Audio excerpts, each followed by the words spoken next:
Hello, welcome to Thursdays on the Stoop. I'm Julian, Blue Stoop's co-director, and today we have Visible Creatures Experiments in Visual Poetry with Sara Mae. Sara Mae is a genderqueer writer raised on the Chesapeake Bay. Their work examines the surreal, the uncanny, body horror, and intimacy. Their second chapbook, Phantasmagossip, won the Vinyl 45 chapbook competition and was released from YesYes Books in spring 2025. They received their MFA from UT Knoxville. They write bedroom pop as The Noisy and currently live in Philadelphia. Sara Mae, take it away. Thank you so much. Hi, friends. I hope you all are well today. Thank you so much for joining in this afternoon for some true experiments in visual poetry. I'm really excited. There's a lot of juicy material, so I'm going to share my screen and we'll dive right in. And I'm going to keep this not full screen so I can see the chat. Okay. Hold on. Wait, can I see the chat? There it is. Hold on. Sorry, I just want to make sure I can actually see y'all. Okay, there we go.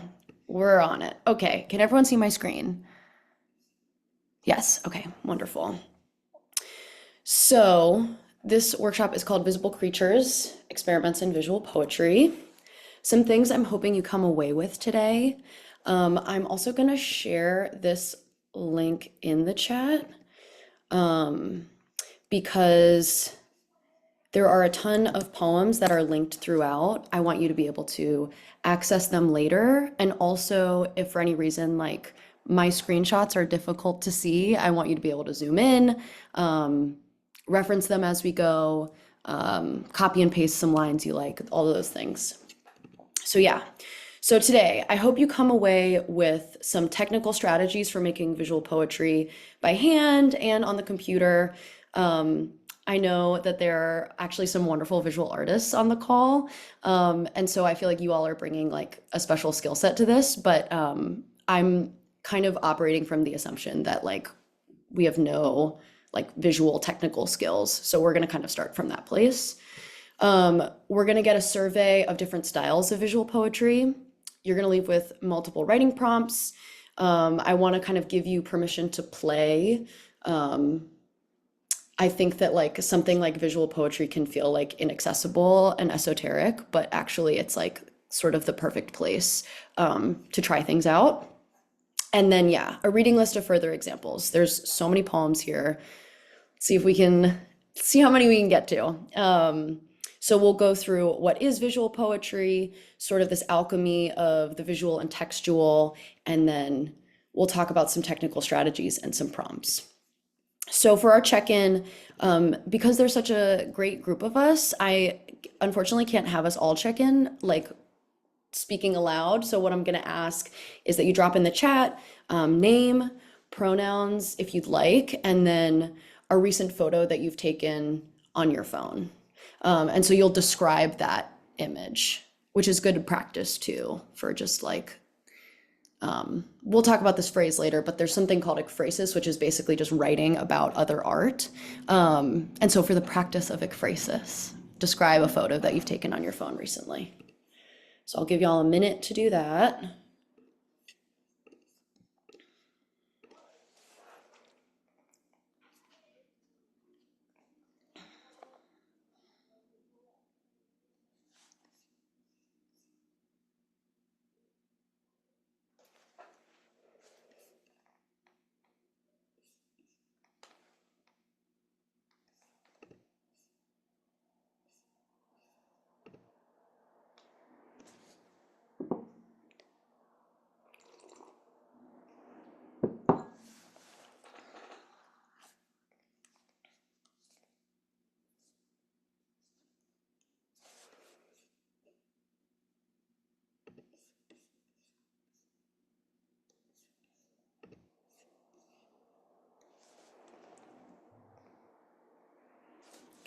Okay, wonderful.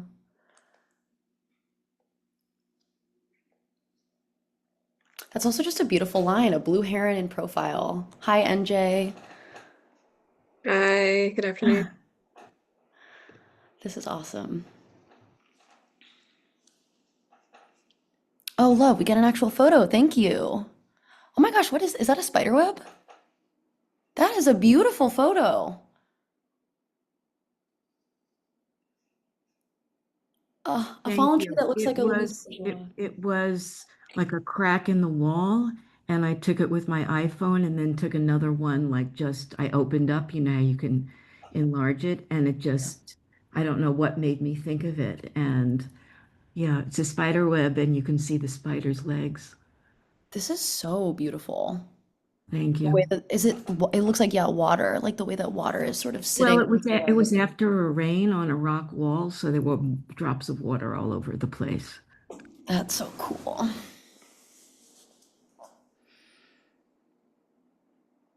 My besties grasping a giant swallowtail backlit by a sunset. Oh my gosh. Another great image. See, this is all fodder. This is all stuff that can end up in a poem later. I love this. Compost bucket sitting on the curb. Jack-o'-lantern. My friend Juliet, who's a wonderful poet, Juliet Gelfman Randazzo, she does like a year-long study of pumpkins that are left out. So she's like, oh yes, the May pumpkins are looking beautiful. Like the jack-o'-lanterns that have just been sitting on the stoop however many months later. Hi Ronnie, Veronica. Um,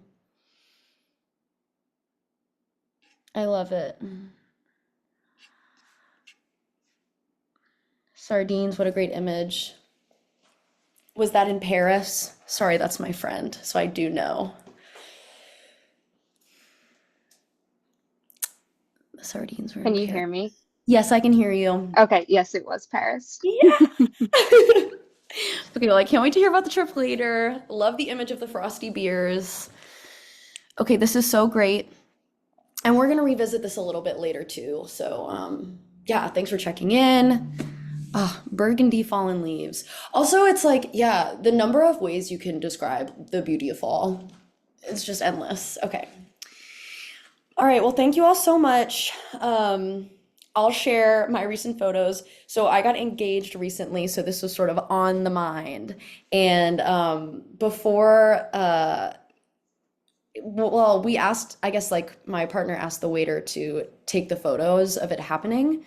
And before he actually came in to take the photos, he did a test photo on himself, which I thought was hilarious. And then, of course, we had the photos of Alex actually proposing. He had gray hairspray on. His hair is not normally that gray. And then, you know, me saying yes. And we're going to revisit these photos later, but of course it is top of mind for me right now. Okay, so the question we're all here to answer, what do I mean when I say visual poetry? So I've taught about visual poetry a bunch in the past. I've written visual poems, and I feel like I'm normally thinking about it from the angle of poets that utilize a visual texture or organizing principle on the page. So I'm really starting with, I'm a poet and I'm incorporating a visual element. And today I want to of course explore that as a foundation, but I also want to talk about like where else do we see poetry in the visual world, in across mediums. So we're going to talk about that. Let's start with this poem called Gyotaku. It's by Diana Khoi Nguyen, and you can click on this link and I'll drop it in the chat too. So this is from this great journal, Asymptote, and what you can do if you want to look at it on your own computer is it brings you to this sort of page where the poems are, and then you would view slideshow, and we're specifically looking at the one on the 7th slide. So this also gives you a chance to see that this is part of a series, right? So it's part of this larger, she's doing all of this cutout work with this photo, with different silhouettes, but I want us to specifically look at this one. So when we look at this poem, what are some of the first things we notice or connect with? You can drop some thoughts in the chat, or if you want to unmute and talk about it a little bit. What are some things that we notice? And actually, is there anyone that would want to try and read this? Any interest in reading it?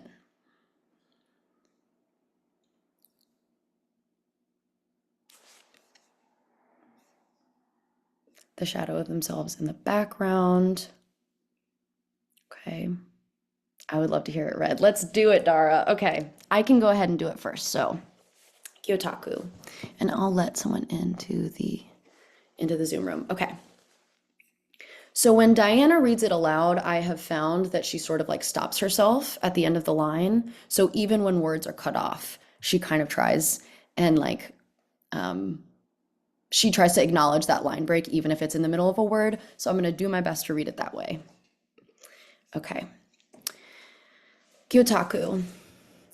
He now resides in between the smallest particles of matter in our bodies, the water we carry in our mouths, the dust we eat. All provinces of Vietnam continue to change form. This world is subject to assembly. In my mind, the dark sea mirrors the stars above, and how I polish it and polish it. It is not the body, but the self that is a suffering form. Waves rise and fall, but the sea remains. It does the same task over and over again.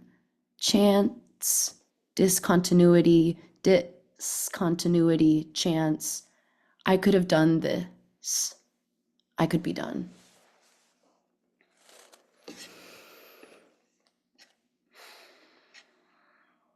Okay. So I'm seeing some thoughts about the visual elements of it. We're talking about the shadow of themselves in the background. So yeah, there's this sort of like faded out version of the same photograph that's overlapping. Amber says it's so haunting. I agree. I feel like the word that immediately comes to mind for me is like ghosts, right? So the Devin says, I love that the poem is in what it looks like a silhouette of a person. Yes, exactly. So we see that mirroring, right? There's like this pattern that's established with there's a shape cut out in the family photograph, and then that's the absence that the poem is written in. What else do we notice now that we've read it? Are there any lines that stick out? Are there any parts that we really connect with? And you can put it in the chat or unmute if you wanna talk.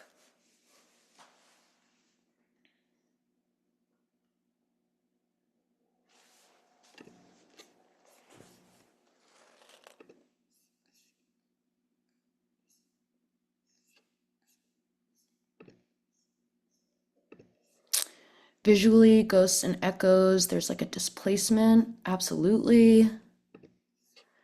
Discontinuity is both a whole word and split. Yeah. I mean, I really loved that that's something that gets repeated, right? And that like the second time it arrives, is it in full the first or second? It's in full the first time and then it gets cut off, which also it's like it feels almost self-referential. It's like for something to be discontinued, you know. Love the double done at the end. Yeah, that last line, what do we make of this last line? I could have done this. I could be done. What do we make of that line? Does anyone have thoughts? Yeah, please, Anne Ellen. Oh, you might be, do you mind unmuting, Anne Ellen? I guess it wasn't working. Sometimes you can hold the space bar and unmute yourself, but that wasn't working on Zoom. Sorry. Gotcha. No, I all think good. I think it's such a loaded line Mhm. that I can be done with this is I don't want to live anymore Right. in a way. And that's very, very frightening, especially when you're looking at a blank outline of a person. And on the other hand is I'm ready to move on, Yeah. and try something different. And I don't want to deal with this SHIT anymore. Yeah. Yeah, so there's some really complicated feelings around grief here. It's like there's missing this person, but then there's also the feeling that like I wouldn't have to be dealing with this anymore myself, right? Oh, I'm sorry to hear that, Carol. I hope all is good with you, and thanks for stopping by. Um, okay. Let me see. Here we go. All right. Um, any other things? Do we know what gyotaku means? Yes. It is a Japanese method of printing fish. So with that added context,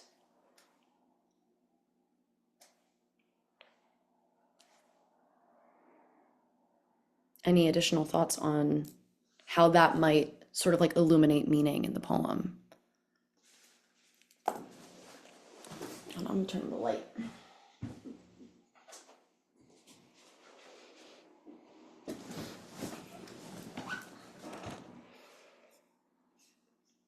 Any other thoughts? Okay. Um, the poem is the print. Funny, before I saw the cutout as a silhouette of a person, the curves in the form suggested something of the sea. Oh, I love that. Okay, so there's something in the movement of the poem that feels sort of fluid. Um, which is like interesting that's interesting because in some ways I think of a family photo as being so like it's so stiff, it's so posed, you know. So I think it's interesting to I love that observation. I think for me, like so much of the meaning comes in um, with, yeah, this like patterning, the layering, um, this like really pronounced absence here um, with the figure. I can't tell if you can see my cursor or not. So just to be safe, I'm talking about like the absence of the figure in the bottom left corner. Um, which I think it could be so easy when we're talking about visual poetry to like do a visual move that feels so obvious. But I think that with this language, which feels like it sort of oscillates back and forth between being abstract and emotional, um, like I think some of this context of the visual helps like reinforce meaning. And Lavon says in printmaking, you have to remove material to create an image. I love that. A removal to be seen. Yes. Yeah, so it's sort of demonstrating this absence. Okay, this is actually a great segue into our next piece. Are there any last thoughts about this particular visual poem before we move on? Feeling good. And again, like this link in the presentation, if you want to go back and look at more of her work later, it includes like all of these different poems that she's been working on. She's such a great poet. I love Diana Khoi. Okay, I'm not seeing anything, so we'll move along. So there's this poet, Douglas Kearney, who I think he's so brilliant. And to me, he's sort of this like father of like contemporary visual poetry. He's just this incredible thinker. And I love his like craft writing as much as I love his poetry. So we're gonna look at some of his craft writing and it's a little dense, but we're gonna pick it apart together and it's gonna be great. So he wrote this book called Optic Subwoof. It's out with Wave Books, and Wave Books tends to have this pretty like experimental sensibility. I really love their writing. So the essay from Optic Subwoof that we're looking at is called #WerewolfGoals, and it's a craft essay on writing and werewolf practice. So Douglas Kearney says, and again, it's a little dense, but we'll pick it apart. He says, their externalized transformation from person to not only person is articulated most simply in prepositions. Should we take person and wolf as potential syntactic subjects, we have the start of our werewolf logistic. These constraints are specific and not intended as metaphor. The end of the transformation indicates an optical demonstration of the werewolf logistic. It is not a culmination of lycanthropy, but a demonstration of its presence. And so when I'm looking at that quote, I'm thinking the transformation itself cannot depend on the visual. So like, yeah, the crux of a visual poem, it can't all rely on the visual aspect, but can it demonstrate the presence of the poem's transformation, or even its like monstrous nature, if we're talking about werewolves. So then he goes on and he says, speculation lets subjectivity in, and as such, the staging and choreography of the transformation illustrate a feeling toward lycanthropy, an interpretation of it as a relation between person and wolf. Prepositions, so like above about a board, just so we're all thinking about what a preposition is, it's like these positional words. And they provide a linguistic index for these swirling agons of control, tension, and cooperation. Without a verb, prepositions still imply action while leaving the nature of that action in a space of generative ambiguity, which is to say, the preposition can give us a schematic sense, position, a kinetic one, motion and direction, and maybe even an attitude the schema and movement take. So prepositions create a contextual space and a knowing about bodies in that space. So my question leaving this is, can we use the visual to communicate position, motion, and context? How do we convey staging and choreography of a poem's transformation, or a volta, which a volta is just the turn of a poem. It's sort of the moment when everything is put into context and maybe an emotional revelation happens, or a big change occurs, or this like werewolf happening, this transformation takes place.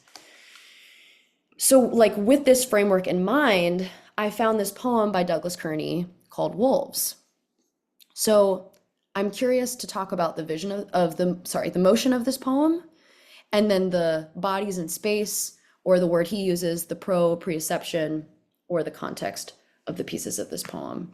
So let's sort of take a look at this. And again, I have it linked right here. Swirling agons of control, I know, right? Juicy language, juicy, dense language. Okay, so here's the poem. Looking at this, how might we describe the motion of the poem? Any thoughts on motion? And you can type in the chat or unmute. Chaotic, love it. Very windy, I love that. Yeah, it's so windy. I feel like when I see the like big O's here, like the assumption I make, because this is called wolves, is like it's ow, right? And so I'm thinking about the air that like a wolf has to put behind the ow. So I love the windy. Fragmented, totally. There's all these different pieces. And like the font itself, it's all these different textures. So it feels like it could be different people speaking potentially. Judy says, it looks like music that's trying to come at you. I love that. Okay. Also, the way you phrase that, it almost sounds a little bit like, maybe almost like threatening, or like, I don't know, there's like some tension in that. And also you identify the music. So we've got sheet music here, right? And then we have this little symbol, which means a crescendo in music. So it's sort of getting louder. Yeah, loud. Amber says loud. We're all on the same page. Love it. My eyes keep wanting to see a wolf in profile. Wait, stop. That's so good. I keep getting gun. Right. So that's what I was going to say, is that when I've shown this poem to other people, they say gun, but I love wolf. And so I also think we could talk a little bit then about like, if it is a gun, if it is a wolf, if it's meant to a little bit look like both, is there an implication there about, oh, that's cool. Wait, I kind of want to see this. Wait, stop. I wrote a cootie catcher poem once. That's so fun. Oh my gosh, thank you for sharing this. I'm so excited to spend time with this poem. This is really cool. And this also points to something that we're going to talk about shortly, which is that so much of visual poetry is like mimicking other forms that we have in our everyday lives. Oh, love. Thank you, NJ. I really appreciate it. Okay, so we've talked a little bit about motion, and then it's like, yeah, how would you describe the bodies in space? So like the different pieces of this poem, we've like sort of started to pick this apart, but are there any pieces that stick out to you? Are there any places where pieces overlap that are interesting to you? How do you sort of make sense of this poem? Are you raising your hand, NJ, or were you just going like this? No. Okay, love. Yeah, take a sip. Everyone take a sip of water. Um, yeah, are there any like places where pieces overlap that your eye is drawn to?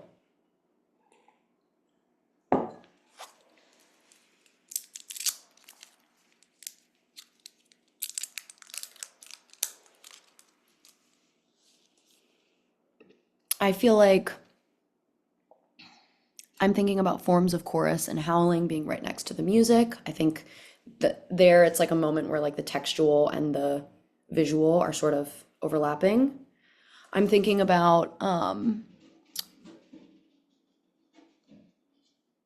the swollen belly. And I really just like, if you turn your head on the side, there's the ensemble sings as sheep. And so I feel like it's also sort of making this differentiation of like the ensemble, the chorus. So sort of like it feels like sort of pointing towards like social pressure, or there's this like tension of like bravery versus cowardice, like if you're the sheep versus if you're the wolf. But then when we're talking about the wolf and the gun overlapping, there's also an implication of like dangerousness. The font too. I feel like the visual associations of the typography. Yes, newspaper, Gothic. I just watched Frankenstein. I almost watched it last night, but I ended up just wanting to add a bunch to this presentation, so that's what I did. I hope it was good. Yeah, my fiance Alex is a graphic designer, and so he looked at this and he had all of these thoughts about like, this font is like archival in this way. Like he was the one that pointed out the AU to me because it's sort of like a comic book text. Yeah. And then I have this question that's like, I don't know, sort of a whatever, a silly cerebral question, but like this essay is werewolf goals, and this is a poem that's just wolves. And so I'm sort of thinking about like, is there still transformation in this poem? Even without the wearer of the wolf? Do you think that there's transformation here? I so badly want to know what is under tell cerebrus. What is that a reference to? I really should know that. The Hound of Hades. Okay. I love that. Okay, so we're getting some Greek mythology in here. The text distends in the middle of the howl like a swollen belly. Oh, that's so true. Okay, so it sort of calls us back to the body in that way. I love that, Jeanette. Thank you. Okay, I'm also looking for a wolf, similar to what Dara said. My eyes are drawn to the big O's that remind me of those big Looney Tunes. Yes, it's like cartoonish. And I think that's also a really cool aspect of visual poetry, is that I think it can give you more aesthetic clues and associations than like a poem on its own might be able to. The wolf eyes popping out, absolutely. Okay, I love that. And also, sorry, I didn't finish reading your comment, Devin, but I love this note about it's slightly childlike, but also very mature with the typography. So there's also this mixture of, there's a poem we're going to look at later too, where I feel like there's this tension of like the inner child experience, and then also this like living in this like adult world that is like scarier, and like narratives are put onto you, and making a series of no's. NJ, yeah, I hadn't even noticed that before. I love that. That makes me notice sort of on the opposite side of that series of O's, we have this arrow sort of pointing through, and then it says in the cell. So I think there's also like, there's all this chaos that's happening in this suggested shape, whether it's a wolf head, whether it's a gun. But I think then it also feels really restrained, like it feels sort of trapped. And so I think the fact that like at the foundation of the shape, it says in the cell. I almost want to see the word dog. I know what you mean. I totally know what you mean. Y'all, this is so great. Oh, I'm so glad we're really digging into this poem. Okay. Um, what time is it? Okay, it's 4:33. Yeah, let's carry us along and then we'll have some time to write together because there's still so much to say. Okay. Feel free to keep dropping thoughts in the chat and I just want to look at, so I mentioned we built this foundation of, here's a couple examples of like a visual poem as I might straightforwardly think about it. But then I also want to talk about these other art forms, right? So one example for me that comes up immediately is this visual artist, Cy Twombly. If you've been to the PMA or now FAM, you will have seen probably his series about the Iliad. So he has this series called 50 Days at Ilium. And this particular piece that we're starting with is called The Fire That Consumes All Before It. And he sort of writes it here, like a fire that consumes all before it. So he's writing about this, again, this like Greek myth, this like classic. And it's sort of text-based art. It of course brings this visual element, this really striking red. It's funny, I used the word ekphrasis earlier, which just to sort of reiterate, ekphrasis is like writing about other art. And so in some ways this is reverse ekphrasis because it's a painting about a literary classic, but it is incorporating this text. And I find that Cy Twombly is just someone that like creates with a sense of poetry, which I wish I had like a better way to explain that, but I think I mean there's like a whimsy and there's certainly an attention to language in what he does. So we have here 50 Days at Ilium, Shades of Achilles, Patroclus, and Hector. I love that color is being incorporated here. And I think like where I find overlap here is like there is something in poetry and in visual arts that's like, it's gesturing towards something that you can't say in a straightforward way. If we wanted to say something in a straightforward way, we'd write, I don't know, an academic essay about it. But right now, like we're in this like artistic, esoteric place where we're trying to communicate like the not concrete. So I love that like this is being explored through color here. It's almost like a character study through color. And then we have Heroes of the Achaeans, which we have primarily just the names of different characters who are a part of this scene. But I think there's something, again, like there is meaning in repetition. So like if any names are mentioned more than once, I think it's interesting that we've got like the Achaeans and Achilles are the ones that are the most emphasized. They're in this bright red versus these other ones almost look like they were written in pencil. I don't know if he would have used pencil or just like really small black paint, but in person, these are these like huge, massive pieces. But I think he's an interesting example when it comes to like thinking about where else we find poetry in the world. And then I had to include a Jenny Holzer example. Maybe if you haven't heard of her before, you've heard of, I feel like one of her most famous like text-based art pieces says like abuse of power comes as no surprise. I loved the ominous nature of this particular one. Your oldest fears are the worst ones. And I also think that just feels like an interesting prompt. Like that feels like something that I would maybe take for a poem later and think about like, what are my oldest fears? So if you want to write that down to sort of meditate on, please do. But this isn't just a poem that's sitting on the page, right? This is a public art piece. So you have the context of where it is in the world. People are walking by it. Clearly here you see like people almost like on their way to work. You've got that it's like a lit up sign, right? So also there's like an aspect of technology to it that I think adds a particular texture. We were talking about the fonts earlier. So we've got the style of the text.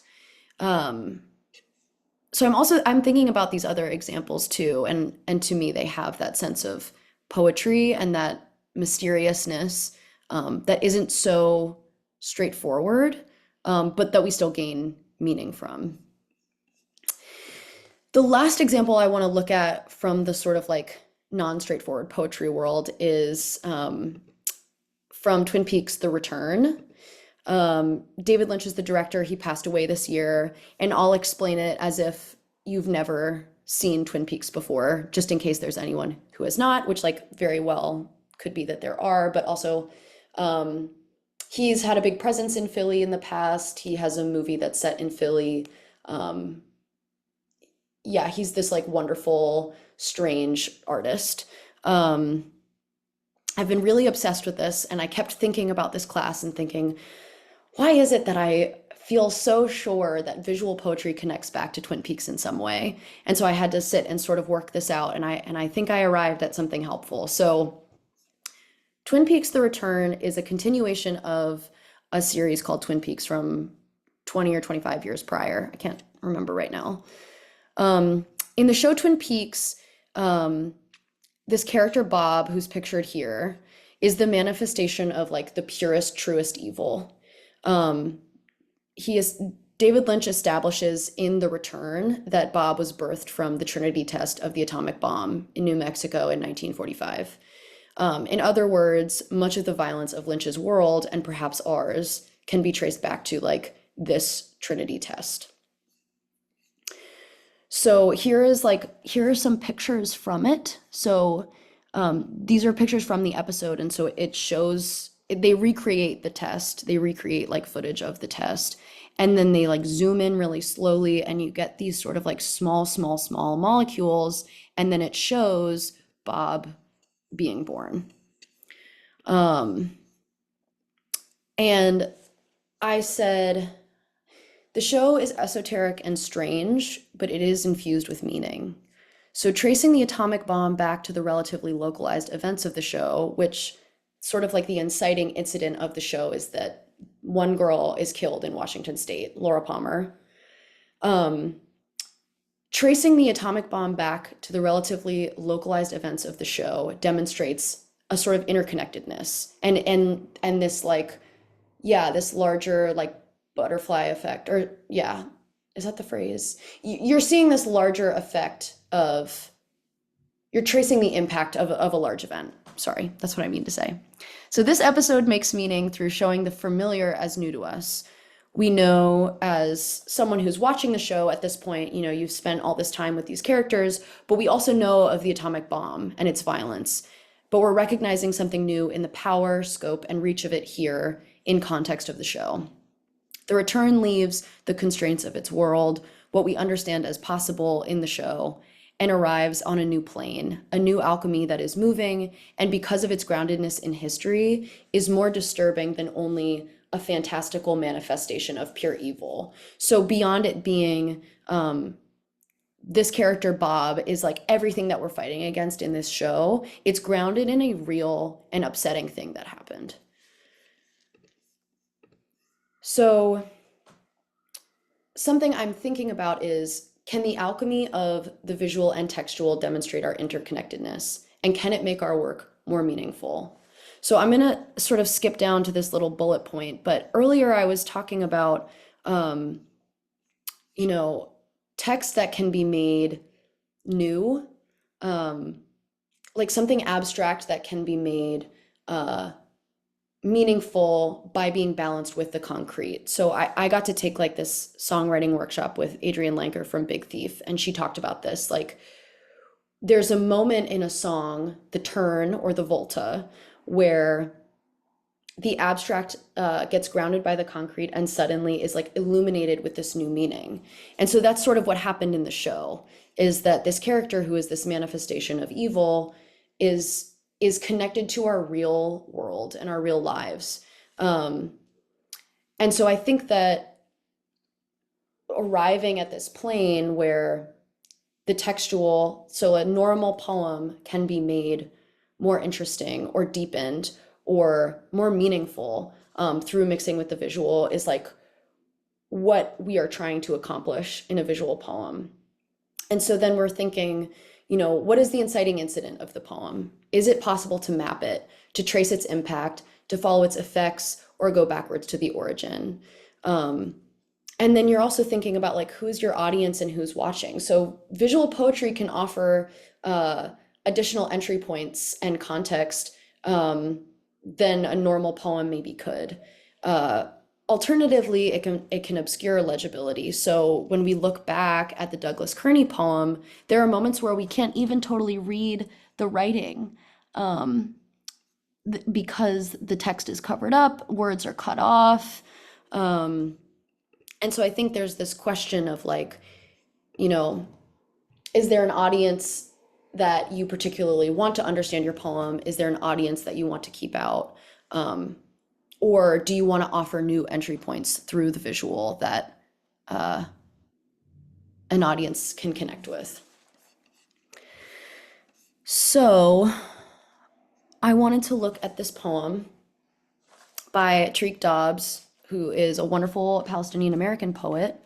And he also runs the journal Poetry Online. And I'll type that in the chat, because if you're looking for a place to like place your more experimental work, Poetry Online is like a great place to look. So I just want to note that too. But so they have this poem where every bird is a drone. And I think when I first look at this poem, I see a tree on with like maybe some roots being explored like beneath it. And it kind of goes back to what I forget who was saying it earlier, but there's this tension of like the inner child, like the kid self, and sort of this like more adult understanding of the world. Because when I look at this, I think like, oh, like it's like a tree illustration. Like that's something that like maybe a kid would get assigned to do growing up in school. Is like you're looking at, you're trying to write a poem with words in the shape of a tree or a house or whatever it might be. But then we look closer and the language is like, here, I'll read it here. The language is very moving. So let's see. So we've got this tree that says bird, bird, bird, bird, bird, bird, bird, bird. And some of the trunk, even the word gets a little obscured, sort of like the Diana Khoi Nguyen poem. It gets cut in half, it gets chopped. And so you might read it a little differently and say bird, bird, bird. It's like a word you say so many times that it sort of starts to lose its meaning. And so then I'll read the base. Man has always envied the bird, and now I envy the murder, and now I murder the murder, and now birds play back live on the air, and now dead birds live in the air, and now men call a murder champagne, and now men call sign murder champagne, and a man's fist pours a glass of champagne, and now its bottle hisses, and was it carbonation or the flutter of wings? And now they bird a house, and now soldiers behind a desktop sing champagne. And now they bird another house, and now champagne, and now they bird until a blackout, and now the tree's murder is its own blackout, and now a wall of murder, and now the conspiracy comes true, a tree in which every bird is a drone. Which, maybe it was just me talking, but there's something about landing where the title had already directed us at the very end that sort of like brings you back into context. I thought that's like such a powerful move. And I also find that like there is this, when I read this poem, I get this feeling of almost like surveillance. And I think that's communicated through the repetition of the bird, the layering of the word bird to make this tree. And what else? I just want to see if anyone has any other observations on this poem.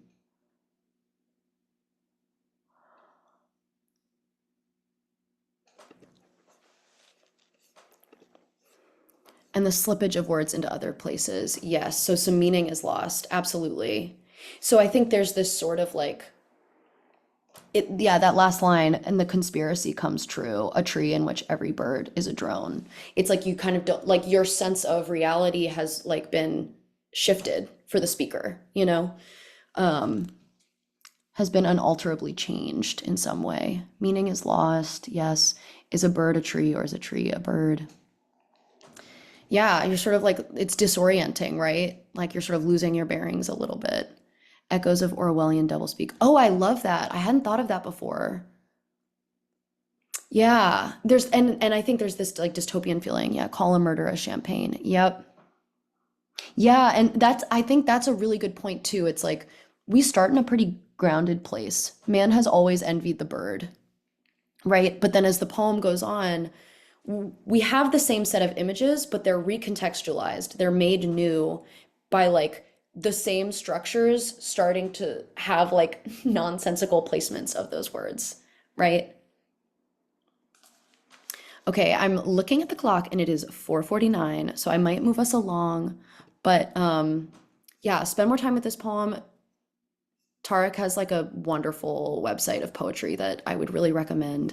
And keep, dropping chats in the, oh, I'm so glad you liked it. Thank you. Keep dropping your thoughts in the chat. So I wanted to give a couple of technical prompts for you. So we've got visual absence, which we looked at an example for that in Gyotaku, but then Tarek Dobbs also has this other poem where we see the shape of a hand and then the words sort of fill in around it. And so you could accomplish that by text wrapping in like most word processors. I also tried to sort of recreate this in like the drawing tool, and it doesn't let you make a shape in drawing and then wrap around it. Like that would be probably like a more like elevated program. Oh, I'm not sure, Anne Ellen. That's a good question. But yeah, so communicating visual absence. I wrote a poem once where I put a square of white space in the middle, and like that was something I just did in Google Docs where you could text wrap around a white box and then write around that. You could use strike through text. So thinking about like different textures of things that we see on the page, like you could change font size or different font type, like we have here with wolves. We have blackout poetry or erasure poetry, which is like really easy to format in a basic word processor. So you have that here. This is called Burning Haibun. And it's a form that starts with a prose poem and then sits on top of a haiku. And so here, Torin accomplished that by slowly doing an erasure of the poem until only a haiku was left. We've also got list poems. So George Abraham did a list poem here, which I think like immediately we think of grocery lists. When it's Roman numerals, maybe we think of a different kind of official document. And I also wanted to note here, like there's a footnote listed, like that's something that makes us think of academic essays. And we have also even like the pronounced repetition of redacted, which is like something that you see in like government documents, I thought was like an interesting visual texture. We've got repetition, which like the example that I always think of is by Dinez Smith called Litany with Blood All Over, that ends in this sort of place, his blood, my blood, which this can be accomplished pretty easily through the drawing tool. I did this with here. And so I just made a billion text boxes and then copied and pasted them over each other. They can overlap like that. And so, yeah, why might we try to layer text in that way? Just looking at this example while we're here, like these are probably like text boxes or screenshot images that then can be rotated within a form. And then the last example I wanted to give would be this poem Obit by Victoria Chang. So it's like, again, there is this like, I think like it's worth paying attention to what forms we're used to seeing in our everyday lives and then trying to mimic those in our own writing. So here we see like it's the formatting of an obituary. So she wrote an entire book called Obit, and it's all poems that are formatted like an obituary would be in the newspaper. And that's an easy just changing the margins in a Google Doc or in a Microsoft Word document. Um, I, just for time, I want to skip ahead because I really wanted us to write. Okay, I have some additional resources here. So I have some links that show other technical ideas or things that can be done. And then I also included Canva because if you're not someone who's like used to using Adobe Suite, if you're not a graphic designer, something like Canva is a lot more like accessible and beginner friendly. And I linked some specific pages that might be useful when you're thinking about trying to make your own visual poem. So you can arrange layers, again, you can change margins, you can curve text, which that might be useful for something like a cootie catcher poem. Okay, so I want to leave you with some prompts and maybe I'll just give us 5 minutes and see what y'all come up with, and then I'll just hand it over to Julian. So what I would love is to think of a document you see in your everyday life and try to recreate that form in a poem. Use one technical strategy that was mentioned in class today to write a visual poem about your relationship to monstrosity or about a creature you have encountered, since this is a visible creatures workshop. What do these terms mean to you? And then try to recreate a more technically advanced visual poem like Douglas Kearney's or Diana Khoi Nguyen's. So that would be something like this. How might you try to go about like sounding out recreating this? And then what strategies do you learn along the way that you can apply to your own poetry? So I'll give you all like 5 minutes to just like play around. Please like feel encouraged to, if you want, you can use this time to just sort of like look through some of the guides that were linked and take some notes for yourself. I had also included just going back to my photos from the beginning. Like I had included like what forms do I see in this? And here I see like alcohol labels. I see a university t-shirt or a sports team t-shirt.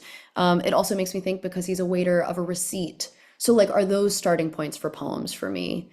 And you all included like, you know, the beautiful spider web at the beginning. Is it possible to make a poem that's shaped like a spider web? Or someone mentioned a Louise Bourgeois. How can we access all the links? Okay, great. The slides are clickable. Yes. Yes, yes, yes.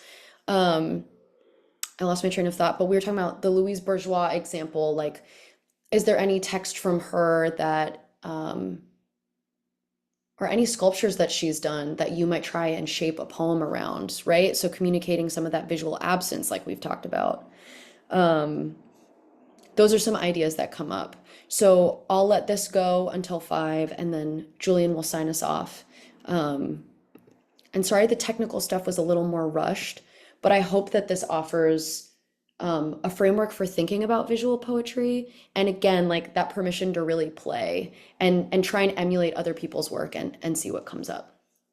Thanks so much, Sara Mae. Thank you so much. Thank you, Amber. Awesome. Yeah, I'll give you all a few minutes.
Ann Allen mentioned in the chat that the app Procreate is like super helpful and relatively inexpensive if anyone wants to try that out. So if anyone wants to share other things they've used in the chat, please do. And if you want to share anything that this gives you an idea for, we'd love to hear it. But otherwise, thank you so much. I've loved your comments, and it's been fun to sort of work through this juicy presentation with you all.